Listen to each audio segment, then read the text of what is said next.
Hello and welcome to Games Past Their Prime. This is a show where I'll take a look at older video games and determine if they are past their prime or if they are still worth playing today. For me to do so, though, I'll be taking a look at a couple different criterias. Those criterias will be story, presentation, which includes music as well as graphics, and gameplay. Then at the very end, I will have a conclusion segment where I will pour everything together and kind of make my ultimate decision then, as well as kind of explain why I made the choice I did. So without further ado, you already have seen the title, so you already know which game I am already going to play first. Let's jump into Banjo-Kazooie.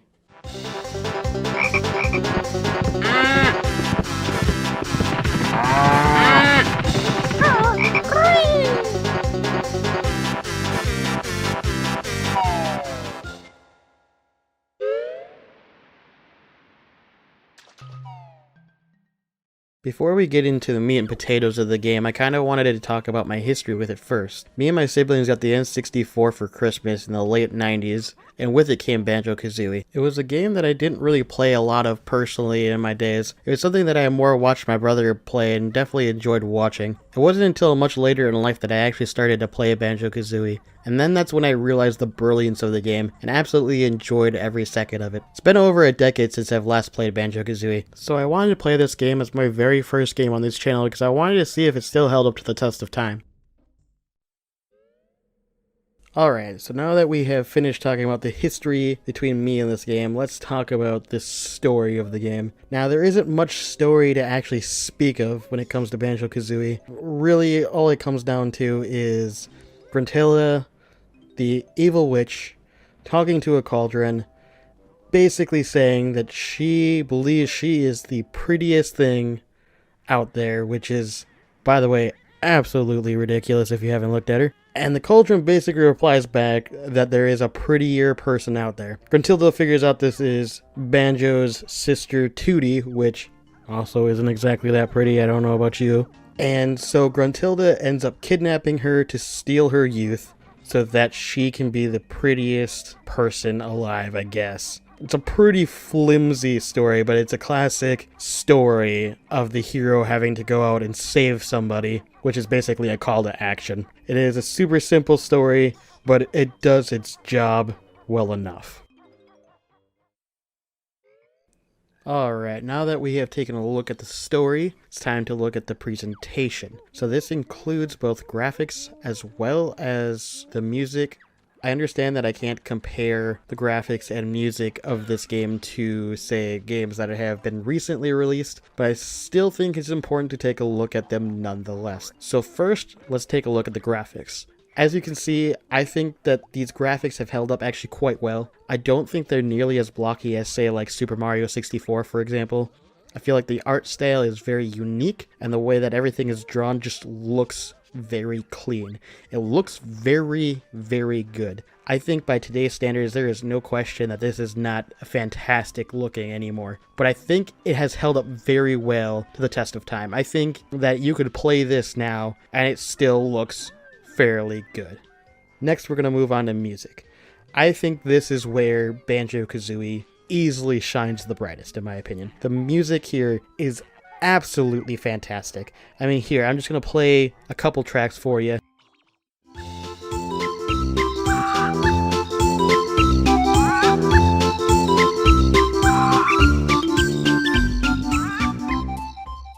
Now just listen to this next one. I think this one is probably my favorite one.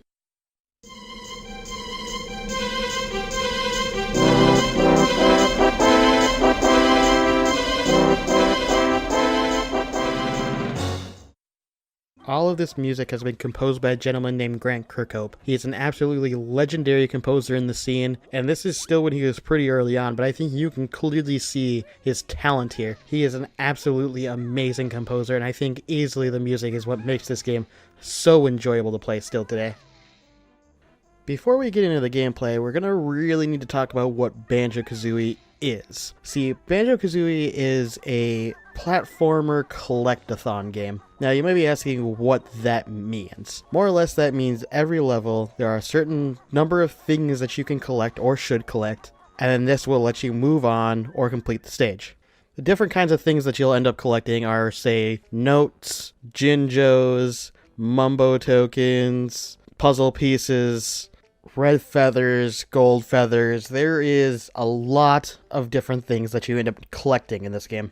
Now, the main collectible in the game is actually going to be these golden jiggies, these puzzle pieces. And what they do when you do collect them is allows you to more or less unlock the rest of the stages further into Gruntilda's lair. You don't need to collect all of them, but you definitely need to collect most of them to unlock all of the levels within her lair. The notes, there are 100 notes in every level.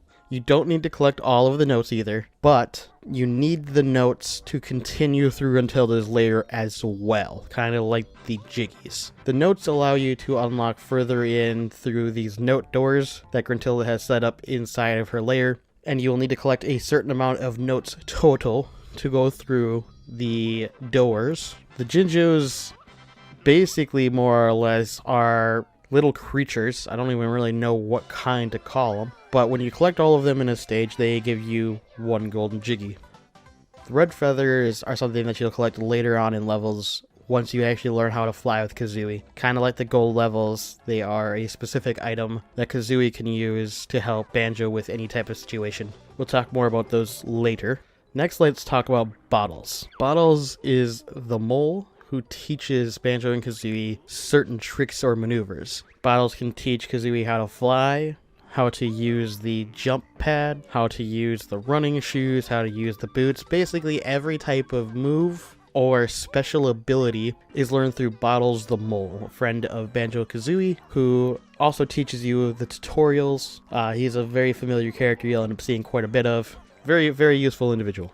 Next, we'll also talk about Mumbo Jumbo. Mumbo Jumbo is a shaman who more or less turns Banjo and Kazooie into different creatures, is probably the way to put it. He'll turn you into like a bee or an alligator. Everything serves a purpose. Learning the new moves, turning into different creatures, all of it serves a purpose, which is just to collect everything in a stage.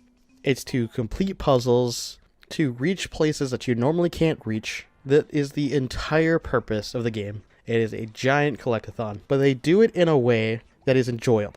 You're presented with puzzles that are fairly mundane, fairly simple, but man, I remember when I was younger playing these and thinking I was a dang genius every time I figured out one of these puzzles. Some of the puzzles include like word puzzles where you need to spell out Banjo-Kazooie, or level puzzles where you need to hit a certain amount of bullseyes, or you need to fly through something, or jump on top of something, or ground pound something else. Like, there is so many different types of puzzles that it is just so fun when you find something out on your own. So combat in Banjo-Kazooie is pretty mundane. There isn't much there, though you will be fighting monsters quite a bit. You have several different types of moves, such as Banjo's roll, or he can kind of wave about his arms and hit people. The mole teaches Kazooie how to do different types of maneuvers as well, such as shooting eggs, dashing into people. There are plenty of different types of things that you learn how to deal with any obstacle in your path. I don't think the combat is very good. In fact, I would go as far to say as I think it is kind of bad, but I don't think it is so poor that it really detracts from the game. There's only a couple key characters that I can think of that really bothered me. Like the snowmen are really annoying to fight. Basically they have these snowballs that they home in on you. Like I guess they don't really home in on you, but they do track you in a way, and it's really obnoxious, and the only way you can really kill them is by flying and then doing this beak bomb attack into the red X on their hat, and that kills them. It's just super annoying to deal with, and they're pretty dang obnoxious. Then you deal with like the slugs in the sewers that come out of the holes. Once you learn how to deal with them, they're not that bad. They're just annoying at first when you don't know about them, because they just kind of jump out and hit you and you don't expect it right away unless you were really paying attention. Again, for all people that have played Banjo-Kazooie already, all these villains and all these monsters that you fight are not really that difficult, but when you're first playing, it is kind of annoying to deal with. Once you collect everything in Banjo-Kazooie, or collect everything you need to move on, you'll eventually make your way up Gruntilda's lair. And you would think this would lead to a boss battle, which it does eventually. But first, you have the Elusive trivia game. And I'm going to be completely honest with you, I absolutely hate this trivia game. I know a lot of people that have fond memories that loved it, but to me it felt like padding for padding's sake. And I'm going to be honest, the ones that I hated the most, like, there's several different kinds of questions, right? You got the questions to identify a specific location that you've already been to, or to listen to music, or to listen to the characters and listen to how their speech patterns, because every character has a specific speech pattern, so you can actually understand each character is different in that way, And I think the most obnoxious questions, though, are the ones about Gruntilda herself. See, throughout the main layer, you'll run into Gruntilda's sister, and she more or less is the good sister, and teaches you things about Gruntilda, such as, maybe her way that she bathes, or, I don't know, her favorite magazine, something weird like that, right? And every game start is different, right? The questions aren't the same, and the answers aren't the same.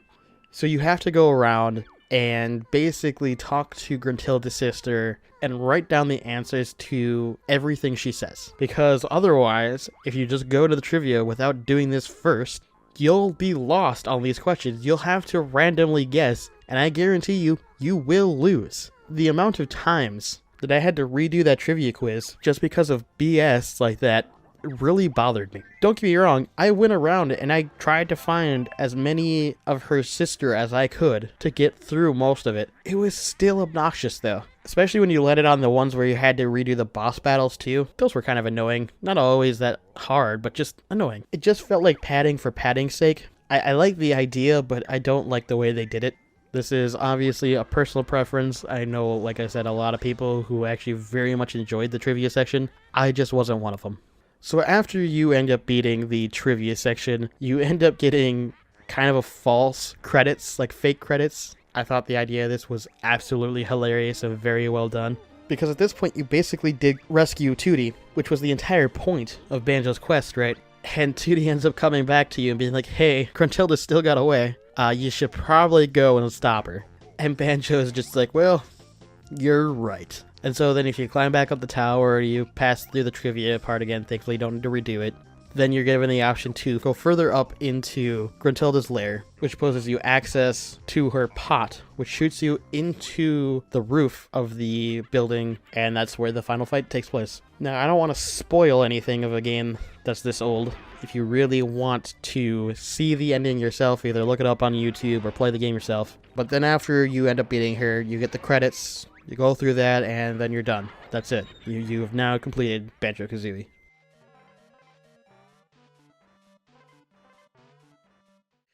Alright, so before we get to the conclusion, there is one other thing that I wanted to talk about. So, I've actually been playing on a N64. So I've been using this controller. And this is important because I want to talk about the controls of Banjo-Kazooie real quick with you.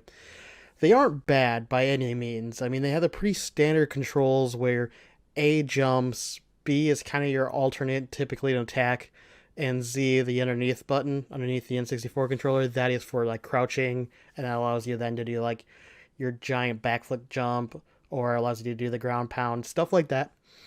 But there is one other little nitpick that I kind of want to talk about real quick. My biggest nitpick with it is that the controls feel a little slidey. It's really the best way I can put it. They don't always feel that bad, and typically you get used to it fairly quickly. But once in a while, you kind of will notice when you're trying to do some type of precision platforming where your character will kind of slide a little bit after moving. And this only happens when Banjo is in his full sprint, as far as I can tell. When he's in full sprint mode and you let go of the stick, he will actually kind of continue sliding for a little bit before he comes to a complete stop. You notice this the most in Freeze Easy Peaks. I realize that is intentional in Freeze Easy Peaks. I know that's on purpose because that is just an exaggeration because of the snow and ice of that level. But it just, when you're not in that level, it can be really obnoxious and a little bit annoying. I don't think it's bad enough to really hurt the game in any way. You typically get used to it, but it is a little bit of a learning curve, like just a slight one, just a little bit, if you're used to the more precise controls. But beyond that, I think it's fine. I just feel like that needed to be addressed because I didn't talk about it before. It was something that I wanted to bring up now. So, with that said, I think we can move into the conclusion. So, conclusion. I think this game is very good, still very fun to play today. I don't think there's any reason to doubt that.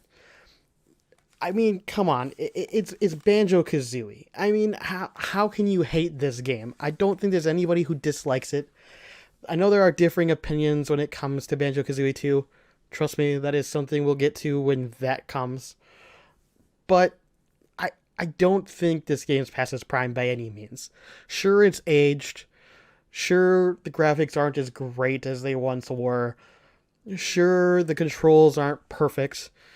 You know, there's small little nitpicks here and there. I've even addressed them in my video here. But overall, I think the game is still fantastic. And frankly, if you have the time or have the opportunity to play it and you haven't, I really suggest you do. It is very good. I mean, if you don't like platforming games, you probably already will know this game's not for you, but it's still something that it's kind of like Super Mario 64, right? It's kind of a staple on the N64, and it's something that people should play. And it's the same thing with Banjo-Kazooie in my mind. It is a staple for the N64. I just don't understand why you wouldn't play this unless you really don't like platformers. So, as for the conclusion of this, absolutely not past its prime. Definitely something you should play or think about playing at some point. Now, with the video ending, there is a couple of shoutouts that I would like to do. I want to first shout out the artist that made the channel art for this channel. I can't say his name, so probably somewhere around here I'll put his name so that everyone can see it. I'll also have a link to his website in the description below. Definitely should check out some of his art. I think he's pretty good. Just my opinion. I'd also like to thank everyone watching. I want to thank everyone who supported me and has helped me kind of, push forward and has definitely watched this video, I imagine. And I want to thank literally everyone. Everyone who's watched this. Anyone who's thinking about watching this. I just really enjoyed making this video and hope to continue to make more. And if you liked it, I would appreciate it if you subscribed. Maybe if you want to see more videos, that'd be great. If not, hey, that's not your cup of tea. But what I would like is anyone who has differing opinions or maybe didn't like how I did the video, just put them down in the comments below. I really would like to see sort of what people didn't like or what they did like. And then that way I can kind of help curate next coming videos and kind of can play around with it a little bit. So this is still kind of a work in progress. And so I'd really like to thank all of you for watching this with me and hopefully continuing to watch later down the line. So that is the end of the video. Have a good day.